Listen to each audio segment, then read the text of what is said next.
High, কী অবস্থা? কেমন আছেন সবাই? অনেক দিন ধরে ভিডিও বানাই না। বিশ্বকাপ প্রায় শেষ, আজকে ফাইনাল।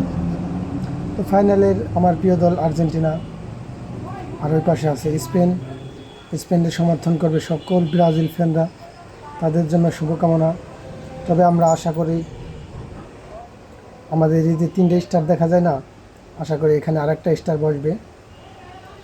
এখন না জিতলে সেটা কিছু করার নাই, কারণ আমরা 2022 সালে ফাইনাল অলরেডি জিতছি। 2014 সালে ফাইনালে আমরা মেসিকে হারতেও দেখেছি, 22 জিততেও দেখেছি। এখন আমাদের চাওয়া পাওয়া তেমন কিছু নাই। জিতলে খুশি, না জিতলে এই পর্যন্ত আইছি বেটার। আপনারা তো তাও আসতে পারেন নাই, ব্রাজিল ফ্যানরা একে সাপোর্ট করছেন। সব শেষ, ফ্রান্স, মরক্কো সব শেষ হয়েছে। এখন আছে আপনাদের স্পেন। স্পেনকে সমর্থন করতেই পারেন, তবে আমরা হারলেই অতটা খারাপ অনুভব করব না। তবে আশা করি আমাদের প্রিয় দল আর্জেন্টিনা আজকে জিতবে।